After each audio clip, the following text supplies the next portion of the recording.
আসসালামু আলাইকুম। Health alert BD YouTube চ্যানেলে আপনাদেরকে স্বাগতম।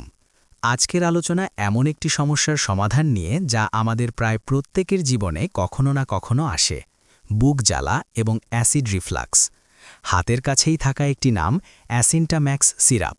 এটা কিভাবে কাজ করে, কি কি রোগের জন্য, সেবনের নিয়ম কি আর দাম কত, সব প্রশ্নের উত্তর পাবেন এই ভিডিওতে। চলুন শুরু করা যাক। অ্যাসিন্টাম্যাক্সের পরিচয়। অ্যাসিন্টাম্যাক্স স্কয়ার ফার্মাসিউটিক্যালসের একটি জনপ্রিয় অ্যান্টি রিফ্লাক্সেন্ট এবং অ্যান্টাসিড ঔষধ। এর প্রধান কাজ হল বুক জ্বালা এবং অ্যাসিড রিফ্লাক্সের মতো সমস্যাকে দ্রুত নিয়ন্ত্রণ করা। কার্যপদ্ধতি। এতে তিনটি প্রধান উপাদান আছে: সোডিয়াম অ্যালজিনেট, সোডিয়াম বাইকার্বনেট ও ক্যালসিয়াম কার্বনেট। এর ম্যাজিকটা হল অ্যালজিনেট পেটে যাওয়ার পর অ্যাসিডের সংস্পর্শে এসে একটি ঘন জেলের মতো স্তর বা রাফট তৈরি করে। এই রাফট পেটের উপরিভাগে ভেসে থাকে এবং পাকস্থলীর অ্যাসিডকে খাদ্যনালীতে উঠে আসতে দেয় না, অর্থাৎ এটি একটি ভৌত বাধা তৈরি করে। বাকি উপাদানগুলো অতিরিক্ত অ্যাসিডকে নিরপেক্ষ করে দ্রুত উপশম দেয়। উপকারিতা ও রোগসমূহ। এটি তীব্র বুক জ্বালা বা হার্টবার্নকে দ্রুত আরাম দেয়। বদহজম বা অজীর্ণের সমস্যা, হাইপার অ্যাসিডিটি বা অতিরিক্ত acid, gastro oesophageal reflux disease এর লক্ষণ নিয়ন্ত্রণ, গর্ভাবস্থায় বুক জ্বালা। এটি ডাক্তারদের পরামর্শে প্রায়ই ব্যবহৃত একটি নিরাপদ বিকল্প। অ্যাসিন্টাম্যাক্স সিরাপ মূলত পেট ও খাদ্যনালীর অ্যাসিড সংক্রান্ত সমস্যাগুলির চিকিৎসায় ব্যবহৃত হয়। অ্যাসিন্টাম্যাক্স সিরাপটি যে সকল রোগ বা লক্ষণগুলিতে কার্যকর সেগুলো হল অ্যাসিড রিফ্লাক্স বা বুক জ্বালা, পাকস্থলীর অ্যাসিড খাদ্যনালীতে উঠে আসার কারণে সৃষ্ট জ্বালা যন্ত্রণা এবং অস্বস্তি দূর করার জন্য, বদহজম বা অজীর্ণে অ্যাসিডজনিত কারণে হওয়া বদহজম বা হজমের সমস্যায় উপশম দিতে, হাইপার অ্যাসিডিটি, পাকস্থলীতে অতিরিক্ত অ্যাসিড ক্ষরণের ফলে সৃষ্ট সমস্যা, গ্যাস্ট্রো ইসোফেজিয়াল রিফ্লাক্স ডিজিজ এর লক্ষণ, বিশেষত যখন রোগী অ্যাসিড দমনকারী অন্যান্য চিকিৎসা নিচ্ছেন বা সেই চিকিৎসা বন্ধ করার পরে রিফ্লাক্সের লক্ষণ দেখা যায়। গর্ভাবস্থায় বুক জ্বালা। গর্ভাবস্থায় সৃষ্ট বুক জ্বালা বা অ্যাসিড রিফ্লাক্সের চিকিৎসায় চিকিৎসকের পরামর্শ অনুযায়ী।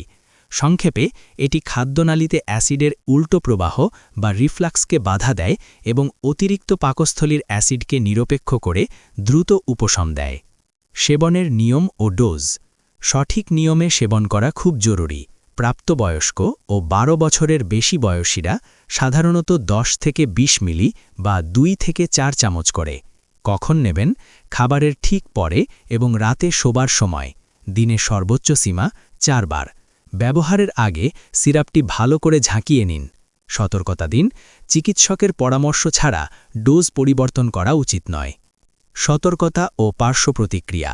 সব ওষুধেরই কিছু সতর্কতা থাকে।